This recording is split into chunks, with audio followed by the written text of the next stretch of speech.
Bon, nouvelle vidéo, ça faisait un moment que j'avais envie de le faire, donc vous l'avez vu au titre, premier podcast. J'appelle ça un podcast, mais si, on peut dire que c'est un podcast parce que je vais surtout parler. Donc là, dans la vidéo, il n'y aura pas de basket ou... Là, ça va vraiment être moi qui vais parler et qui vais parler de ma première année sur YouTube. Qu'est-ce que ça m'a apporté, en bien ou en moins bien? Voilà, les objectifs, les revenus. Est-ce que j'ai gagné de l'argent? Peut-être, on verra. Voilà, donc pour ceux qui me connaissent pas, je me présente. Si c'est la première fois que vous voyez la chaîne, je m'appelle Luther. Donc la chaîne s'appelle Lutz Life parce que c'est la vie de Lutz, donc ma vie à moi, où j'expose tout ce que j'ai envie d'exposer sur ma vie. En tout cas, pour l'instant, c'est essentiellement du basket parce que je fais beaucoup de basket et je suis passionné.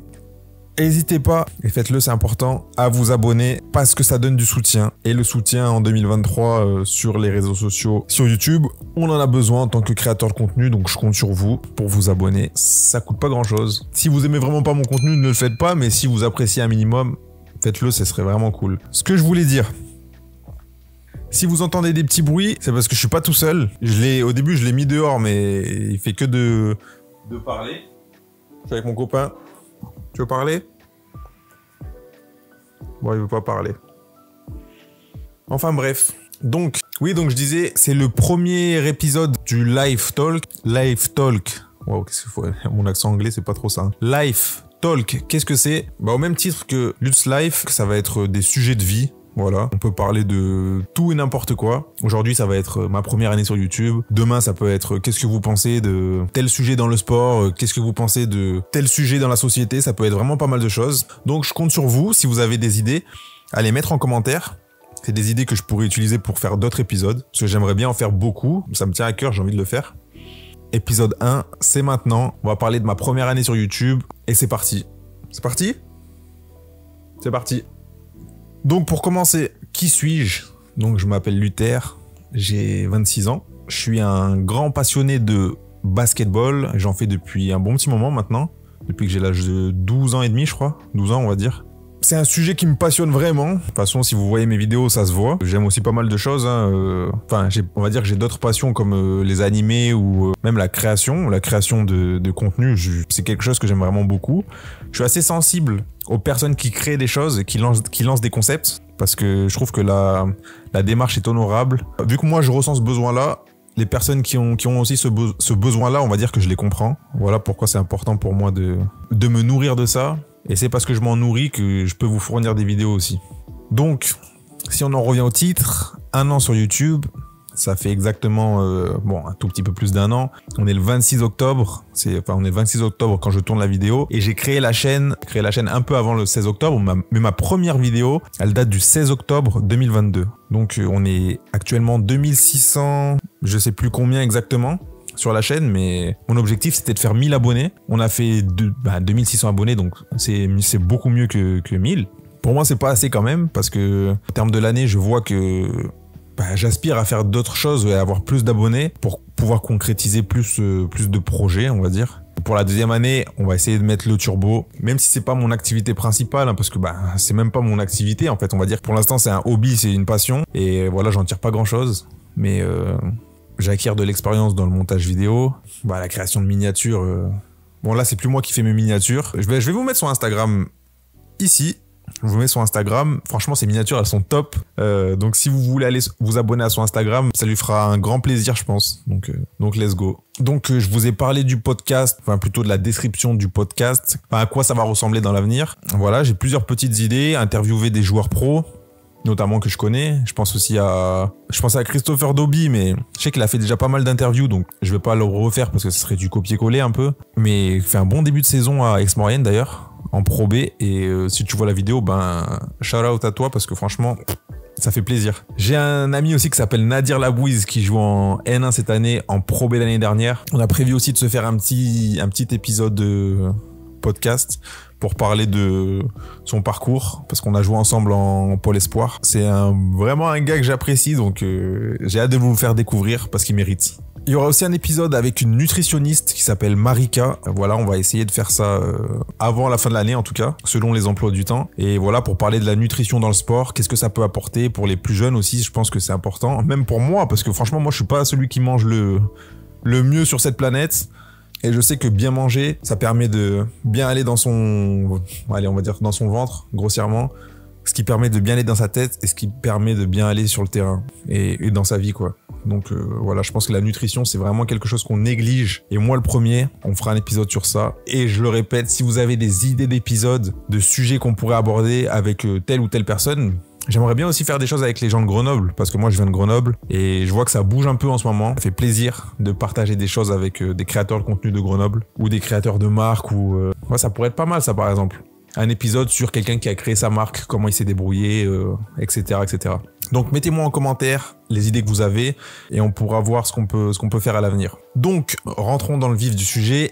1 an sur YouTube, qu'est-ce que ça m'a apporté? Quels sont mes ressentis au terme de cette année? Donc déjà, pour commencer, on va parler du positif. Le positif, c'est que ça m'a fait énormément de bien personnellement de pouvoir me lancer parce que c'était vraiment quelque chose qui me tenait à cœur depuis très longtemps. Moi, j'ai commencé à regarder les vidéos de basket sur YouTube. Bon, avant, je regardais Squeezie et tout ça, on a tous regardé, je pense.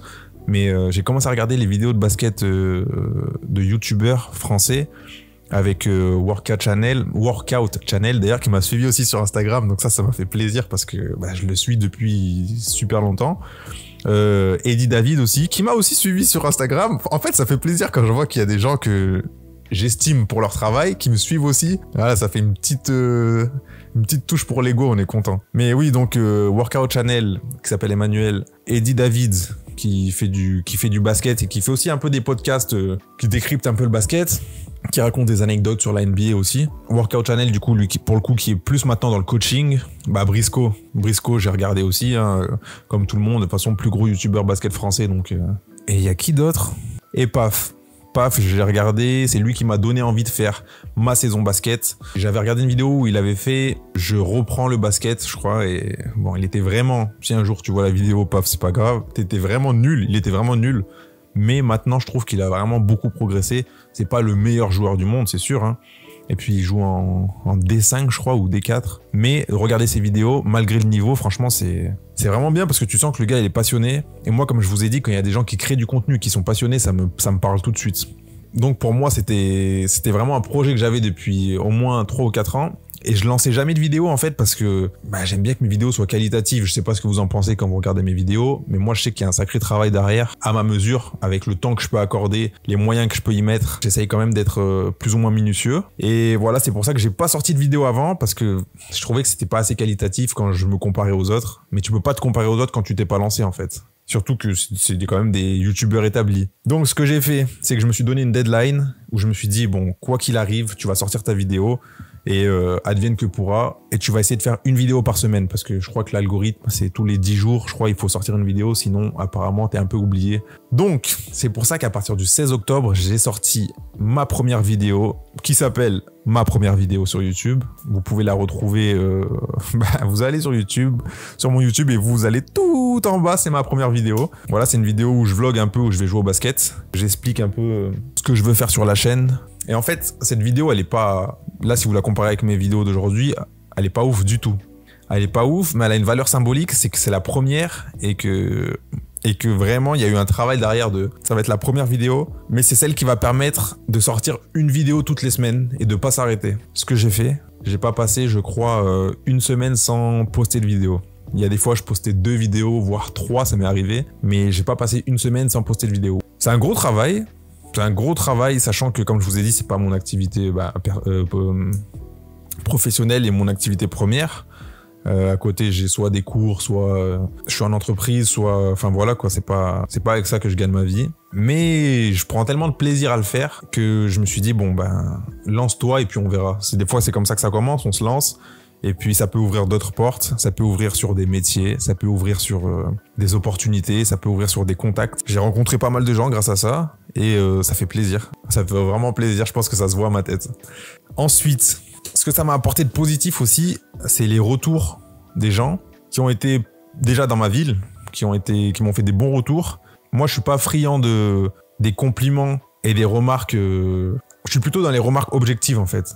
Il y a eu des commentaires aussi, on va pas dire négatifs, mais très objectifs, où c'était un peu des romans, où c'était écrit. Et ces commentaires-là, j'aime trop parce que ça apporte de la contradiction à ce que je peux faire. Et je peux voir un peu comment les gens voient ce que moi je dégage dans les vidéos, ce qu'ils aiment, ce qu'ils aiment pas. On peut pas plaire à tout le monde de toute façon, que ce soit à ma petite échelle de 2000 abonnés ou qu'on ait 1 million d'abonnés, on peut pas plaire à tout le monde. Mais c'est intéressant de voir les avis pour et les avis contre et pourquoi ce sont ces avis avec les personnes qui débattent vraiment et qui ont des bons arguments. Hein. Bah là, par exemple, depuis qu'on a dépassé les 2000 abonnés, moi, ça, c'était un objectif aussi personnel, c'était d'avoir des haters un peu, des gens qui allaient mettre juste des commentaires pour piquer.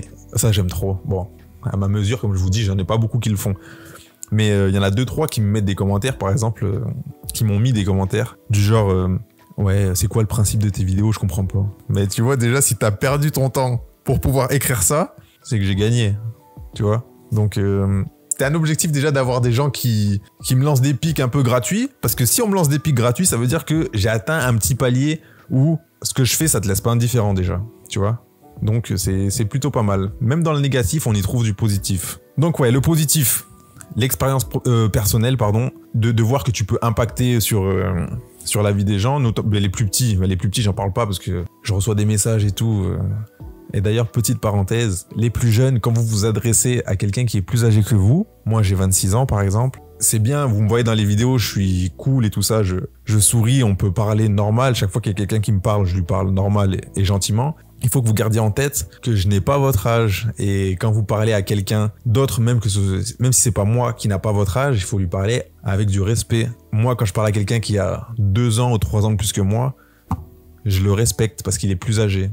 Donc, essayez d'en faire de même, les petits. Parce que vous avez tendance à trop vous lâcher comme si j'avais 12 ans. Voilà, c'était un petit message à bon entendeur. Donc ça, on va dire que c'est le positif. Et puis aussi, dernier point positif, c'est que ça m'a apporté des compétences en montage vidéo, en montage photo aussi, parce que c'est moi qui faisais les miniatures jusqu'à il y a 1 mois. Ça m'a apporté pas mal de choses.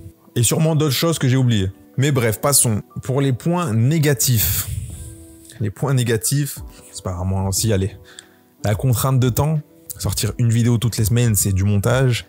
C'est de la recherche d'idées. Encore quand il y a la saison basket, ça va parce que match le samedi, je sais que je dois monter la vidéo dans la semaine. En plus, soit des cours, soit du travail. Et je dois la sortir pour samedi d'après. Enfin, en l'occurrence, l'année dernière, c'était dimanche. Mais je dois la sortir pour samedi d'après, avec la miniature faite, le montage tout fait, tout propre. Donc ça, c'était la contrainte de temps, c'était quand même... c'est quand même, parce que je suis encore dedans, c'est quand même assez contraignant. Mais bon, le fait que j'aime le faire, ça prend le dessus sur tout ça. Une autre contrainte, on va dire que c'est un peu psychologique.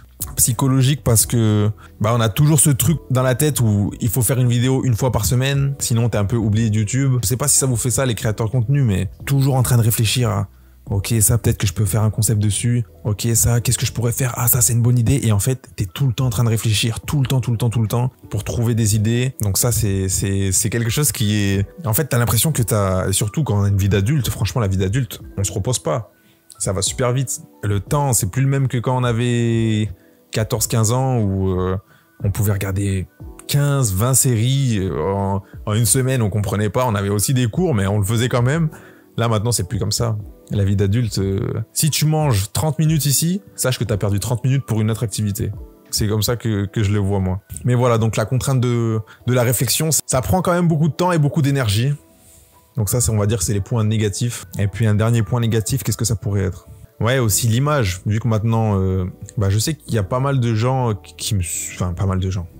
2500, 2600, c'est quand même pas mal, je suis content. Je sais que j'ai des retours, en fait, dans toute la France, disons-le comme ça, de personnes qui peuvent me suivre. Des fois, j'ai un pote qui s'appelle Alan, un pote à moi, qui est à Montpellier, et il m'envoie une vidéo avec un petit qui voit que Alan me connaît, et qui lui dit « Ouais, et tout, je te suis sur YouTube et tout, c'est trop bien, continue ce que tu fais. » Bah ça, c'est cool, par exemple. Ou un pote à moi, enfin Tom, qui joue dans mon équipe. Là, il y a un gars que je connais pas qui m'a dit « Oh, toi, tu joues dans l'équipe à Luther. » Donc, ça veut dire que les gens suivent un peu. Et à Grenoble, je pense que les gens suivent les vidéos, que ce soit des fois même des coachs, hein, je pense des coachs des équipes adverses ou même les équipes adverses. Par exemple, quand on a joué contre Pont-de-Pusignan, et je suis en train de parler et tout, sérieux et tout, hein, pendant le match avec un gars, en plus le match il était serré, on parle et tout, et à la fin il me dit « Ah bah tu le mettras sur YouTube ça ». Et en fait après je rigole parce que je me dis « Ah bah en fait le gars il sait que j'ai une chaîne YouTube, donc voilà, ça se sait un peu ». Et du coup, l'image On peut pas faire n'importe quoi. Ça va que moi, je suis pas... De toute façon, si vous me suivez, vous savez que je dis pas de gros mots, je dis pas... J'essaye de faire attention parce que je me dis, il y a des plus jeunes qui peuvent regarder. Et même, j'aime pas refléter cette image de parler n'importe comment, etc. Et le problème, c'est aussi que t'es obligé de faire attention du coup à ton image et à comment tu te comportes. Si tu t'énerves trop, on va te dire oui, Luther il s'énerve trop, et puis on va critiquer. Mais on est tous humains. Donc voilà, pour dire que quand on a une image, faut avoir une stature qui va avec. Faut pas se comporter comme si y avait personne qui nous regardait ou quoi. Et on va dire que c'est toujours comme s'il y avait quelqu'un qui me regardait et je peux grossièrement, on va dire par exemple, ah mais lui en fait il est comme ça dans la vraie vie, vous voyez. Donc ça aussi c'est un perpétuel combat parce qu'on est tous humains et moi sur le terrain par exemple, des fois j'ai envie d'exploser parce que on a des hauts, on a des bas. Moi je suis quelqu'un qui vit avec les émotions. Donc quand je suis chaud, quand je suis froid et j'aime pas faire semblant donc. Mais je suis quand même gentil donc si vous me voyez dans la vraie vie, vous pouvez venir me parler, y a pas de souci. Voilà, c'était un petit bilan des points positifs et des points négatifs que je peux donner après 1 an sur YouTube. Voilà, c'est cool parce que moi aussi ça me permet de faire un petit bilan. Je sais que vous avez pas de l'habitude des vidéos où je parle comme ça, mais ça peut être pas mal. Et sur les podcasts, sur les autres épisodes, je sais que des fois on sera plusieurs. Ça peut être très intéressant. Je voulais le faire aussi avec mon équipe de domaine. Dites-moi si ça vous intéresserait, l'équipe avec qui je jouais l'année dernière, pour parler voilà des années qu'on a passées ensemble, quel a été le meilleur moment, les pires moments, etc., les ressentis. Ça peut être pas mal. Et je dis beaucoup, ça peut être pas mal, c'est vrai. Concernant les attentes que j'ai pour cette année prochaine, 2023-2024, bah comme j'ai dit, j'ai pas mal de projets qu'il faut que je mette sur papier d'ailleurs, parce que quand on a beaucoup d'idées, ça fuse, ça part dans tous les sens, et si on les écrit pas, ça peut être compliqué. J'aimerais faire et des podcasts et peut-être des interviews, mais podcast interview, on va dire que je le mets ensemble. Continuer ma saison basket, bien sûr. D'autres vidéos sur le basket aussi, et puis des vlogs aussi. Par exemple, je suis parti à Disney avec la caméra woman. Ça, j'aimerais bien le sortir. On est parti en Grèce aussi, ça, j'aimerais bien le sortir. Voilà, des petits épisodes vlogs sur ma vie, parce que la chaîne s'appelle Luce Life et c'est autour de ma vie. Voilà, j'aimerais bien le faire. Prendre en notoriété aussi, pour avoir un petit nom sur le YouTube basket, YouTube français. Plus dire basket parce que je sais qu'il y a beaucoup de basketteurs qui me suivent. Ça fait partie de mes objectifs. En fait, je me dis qu'il faut pas se mettre de limites. La première année, ou plutôt les premiers mois, j'étais vraiment dans le... T'as pas forcément d'attente, mais soit dans l'action, tu le fais et puis tu verras ce que ça peut t'apporter. Maintenant que j'ai un peu vu après 1 an, là je suis plus dans le fais-le, mais essaye de performer. Comme ça, t'as pas de regrets, tu le fais à fond, tu mets les moyens que tu peux mettre et tu verras où ça te mène. Peut-être que tu vas pas en tirer grand-chose, mais tu auras acquis de l'expérience sur un tas de choses et sait-on jamais, peut-être que tu vas avoir ce que tu veux et puis ça t'ouvrira d'autres portes. Que prendre en notoriété, c'est pour ça que je vous invite à vous abonner vraiment et à partager autour de vous. Et ça, je pense que je vais beaucoup le répéter dans les vidéos. Je pense que quand on a un objectif, il faut pas avoir peur de le rappeler. Et moi, mon objectif, c'est qu'on grandisse. Et je dis bien qu'on grandisse, donc abonnez-vous, s'il vous plaît. C'est pas mal ça, non? Ensuite, bon, ça va être vite vu, hein, mais concernant les revenus, qu'est-ce que ça m'a apporté YouTube cette année? Bah en fait, pour pouvoir monétiser sa chaîne, une vidéo monétisée, c'est quand vous voyez les pubs et que vous restez jusqu'à la fin de la pub. Moi, ça me fait gagner un peu d'argent, vraiment un petit peu, mais voilà, c'est important à savoir. Et en fait, oui, pour pouvoir monétiser sa chaîne, il faut un minimum de 1000 abonnés et il faut 4000 heures de visionnage. Ça veut dire qu'il faut que les gens qui regardent vos vidéos, en cumulé, toutes les personnes qui ont regardé vos vidéos, il faut qu'il y ait 4000 heures où vos vidéos, elles aient tourné. Donc ça, moi, j'ai réussi à le faire en 4 mois, c'est pas mal apparemment, de ce qu'on m'a dit. Donc j'ai fait 1000 abonnés et 4000 heures de visionnage en 4 mois, je crois. Les heures de visionnage, je les ai peut-être eues un peu plus tard, vers avril, je crois. Mars ou avril. Donc, à partir de mars ou avril, j'ai pu monétiser mes vidéos. Ça veut dire que sur une vidéo où j'avais pas de droit d'auteur, je pouvais mettre des pubs. De avril jusqu'à septembre, là, j'ai gagné 100 €. À peu près 100 €. C'est mieux que rien. C'est un petit plus. Ça me fait plaisir dans le sens où je m'étais même pas dit peut-être que j'arriverais à gagner de l'argent avec. Donc là, vraiment, pour moi, c'est vraiment rien. Hein. Faites-le, franchement. Étaler tout ça sur 7-8 mois, c'est pas grand-chose, mais c'est toujours ça. Voilà, j'espère qu'un jour, on gagnera plus. Et pour ça, j'ai besoin de vous, donc abonnez-vous. Regardez les pubs aussi et abonnez-vous. Et je pense qu'on va s'arrêter là. Je sais pas combien de temps ça va durer. Et j'ai pas le chrono là. Voilà, c'était ma vidéo bilan 1 an sur YouTube. Je vous raconte tout. Et je compte sur vous pour vous abonner. Donc c'est l'épisode 1 du Live Talk. Il y aura bientôt d'autres épisodes. N'hésitez pas, je vous le répète, à mettre en commentaire, mettre en commentaire des idées d'épisodes que vous pourriez avoir avec des invités, que ça peut être des invités de Grenoble, des invités d'autre part. Voilà, n'hésitez pas aussi à me suivre sur Instagram parce que je pense que je vais essayer d'être beaucoup plus actif pour qu'on prenne des abonnés. On a dépassé 1000 abonnés, franchement c'était une croisade, hein. C'était pas facile mais on y est arrivé. C'était le minimum requis je pense pour avoir un minimum de visibilité. Donc je vous dis à plus tard pour la prochaine vidéo et je compte sur vous pour me mettre en commentaire quelques idées, vous abonner, partager, commenter et faire partie de la Luce Life. Allez, ciao!